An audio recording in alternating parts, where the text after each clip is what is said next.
Good morning. Wanted to hop on and give you guys your day 3 training and welcome you to the Fitness Junkies family. My name's Lisa Hanson, for those of you that may not know me. And I am actually going to talk to you today about the power of purpose, or the importance of connecting to your why. In any journey where there's growth, like a fitness journey or, starting a brand new business, there's going to be days where you're feeling challenged or you're feeling, doubt. I think that's normal. Or, potentially even frustration. I know I feel that way, particularly in my fitness journey sometimes. So I want to talk about the importance of staying connected to your purpose during those times. And I'm going to give you 2 tools that I hope will help you in your journey as you work really hard to reach the goals that you have set out for yourself. And number 1, I want to talk about the importance of connecting to your why. A clear sense of purpose, it helps you to stay focused on what matters the most. It gives you strength, to take risks and push forward when there's obstacles and hurdles, and we're all going to have them. I mean, it's just a part of life. So, having that sense of why you're here and what you're doing really helps carry you through those times. I've heard it said that he who has a strong why can endure anyhow. And I believe that's really true. I think that, once you have your eye on whatever that sets your soul on fire passion is, everything else becomes about that. And you don't see the hurdles and the obstacles as the biggest roadblocks anymore, because you're looking beyond that. You're looking at the bigger picture, your greater purpose. So, figuring out how to achieve goals and what excites you and create the life that you love living is really what this is about, as opposed to just being in an everyday survival mode. So we hope that you're inspired on your journey, and we hope that, we can help you to stay inspired and stay mindful of what you're passionate about and why you decided to take this leap to begin with. So what is your why? If I were to ask you that in this moment, what would the answer be? I mean, is it, freedom? I know when I first decided to become a coach, I kept saying, I want a little flexibility. I want to be able to financially help my son in college, with tuition. I want to set a good example for my kids. I want to really just work on becoming the best version of myself. I mean, my why was kind of broad. There were lots of reasons, and I think that's normal when you are just starting out. Or maybe you don't know exactly what your why is in this moment, and that's okay too. I'm going to give you 4 tips to help you figure that out. Number 1, what makes you come alive? I'm not talking about your dream vacation or, that awesome pair of shoes, although those are 2 things that definitely make you make me come alive. I'm talking about something bigger than that. I'm talking about something that's further up the food chain. It's bigger than me. And it's actually connecting wholeheartedly and 100% with what I'm passionate about, what puts a fire in my belly, and focusing on that is my why. You don't have to go straight to $1 million business when you're talking about your why.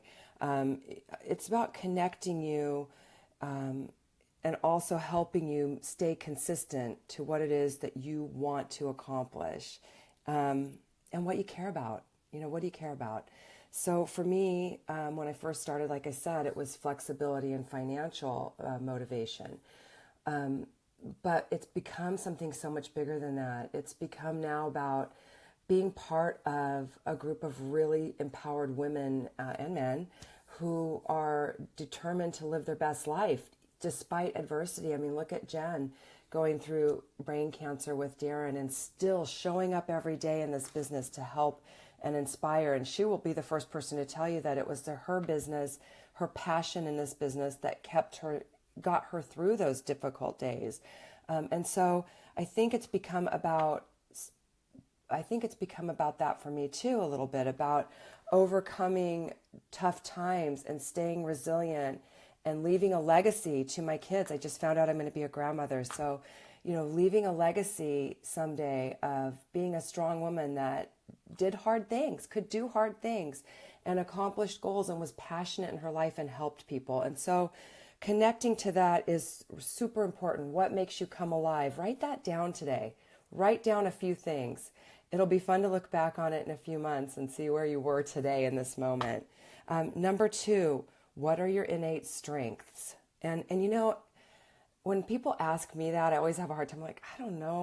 I'm not sure that I have any. And why is it so hard for us to talk about what our strengths are? When you're in your element, everything's clicking and you feel good in your skin. What is the point of your natural passion and talent? When do you feel the most productive? Those are probably the moments when you are in your own personal innate strength mode. What have you always been good at? What have you always been good at?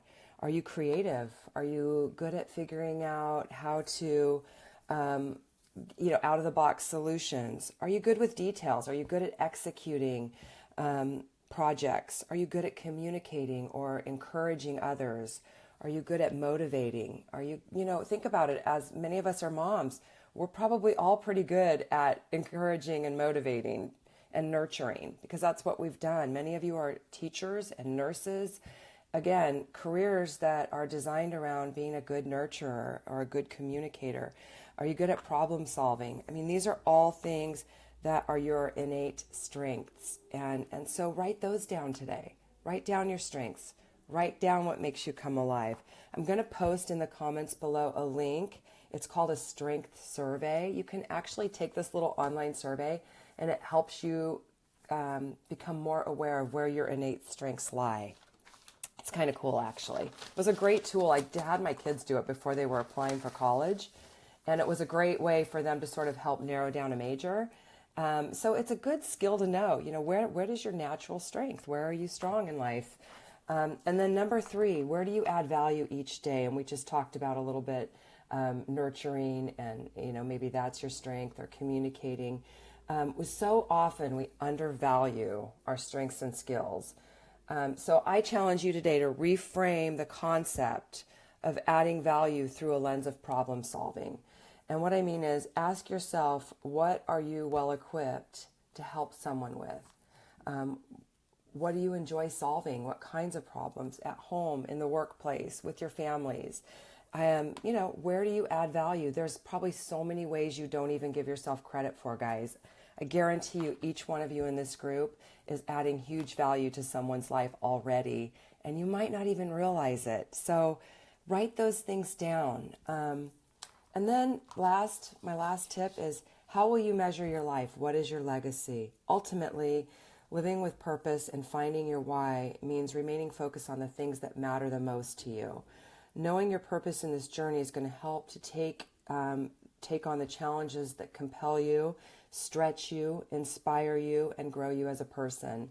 And bottom line is, that's what this is about. This journey is about personal growth for yourself, for your family, for your challengers. It's about, feeling the best you can feel in your skin and helping others to do the same thing.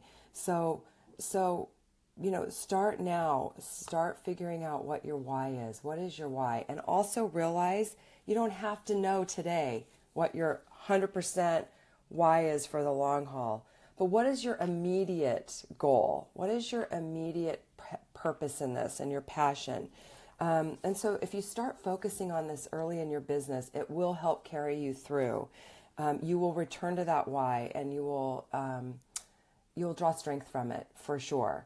So like I said, in the beginning, it was about financial and flexibility, financial freedom and flexibility for me. And while those things have been great, what has really, really made the difference for me is the community that I'm connected to.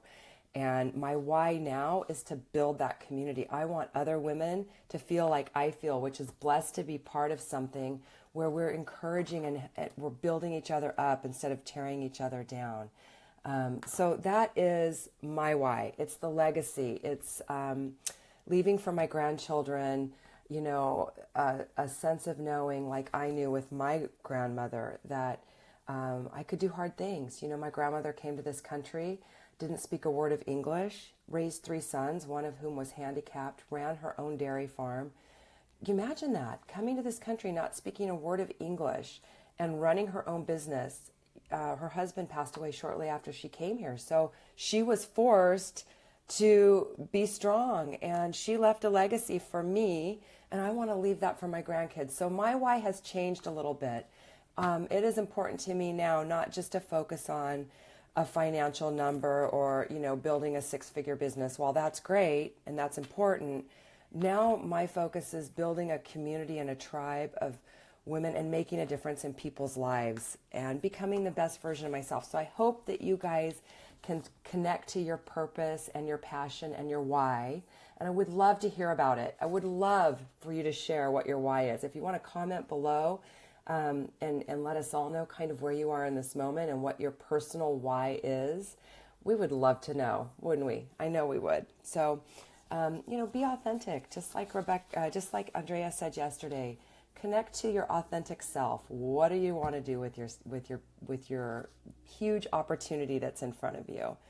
And that's my number 1 tip. Connect to your why. Number 2, personal development. Personal development is something that I really struggled with at first. I mean, in my mind was like, that's maybe something for people that have problems, which is hilarious because everyone has problems, right? But personal development is really simply just the act or the process of developing and understanding yourself better in order to achieve your fullest potential. And so, what I really think the bottom line is, when you focus on 10 minutes of personal development each day, which is what, we recommend, it's part of the vital behaviors, and it's a really great way to feel good about yourself. These are some of the things that you will benefit. So 10 minutes a day, guys. It will help you understand yourself better. It will help you create goals and life purpose. 10 minutes of personal development will help you guide you in managing your time more efficiently. It will help you handle stress, adversity, and change. For me, that's been the biggest thing.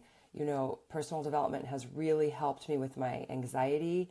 It's helped me with my self-doubt, and it's helped me with confidence. It helps you support you in managing your finances better. I mean, there is definitely tons of business development, and those are all things that I think, I incorporate under the personal development umbrella. It helps you build better relationships, for sure. It helps you with communication. It allows you to balance your lifestyle, and that's important too. All work and no play is never fun. Personal development helps you find a nice balance. And it provides you an opportunity to actually take care of you and put yourself as a priority for a change. And I know so many of you are busy working moms and you have families and you're always at the bottom of the priority list. So spend 10 minutes a day feeding your soul. It's like we're a plant, right? You have to care for your plants. You have to water them and feed them and give them sunshine. And to me, that's what personal development is in our lives. So 10 minutes a day. A lot of people like to do podcasts or audio books where they can listen during their commute or during their workout. Those are all great ways to get in your personal development. A lot of times people like to do the Miracle Morning, where they spend their first 5 or 10 minutes every morning in personal development mode. There's lots of different times to plug it in. I do find for myself, if I wait until bedtime, I was trying to read my personal development at bedtime, and I would get into bed and I would open the book and I would be asleep before I ever got through page 1. So now what I do is I listen on audio. I have the audio app. It's called Audible through Amazon. I have it on my phone and I listen on my commute to work. It's great. And what's cool about Audible is your first 2 books are free. So if you sign up for Audible, your first 2 books are free. And you can get it right from your Amazon app on your computer. And the other thing I want to make sure I do for you today is I'm going to post a list of the personal development library list in the comment section, so that if you're not sure where to start, I know many people start with You Are a Badass by Jen Sincero, which is a great book. But if you're not sure where to start, it will give you lots of different ideas. So that's what I have for you today. I'd love to hear more about your why, your purpose, your passion, and what compelled you to take this journey with us. So if you could comment below, that would be great. It would inspire all of us. And also, I'll be sharing that personal development library. I hope you guys all have a fantastic, Wednesday. And look forward to hearing from you all as the day goes on. Have a great day.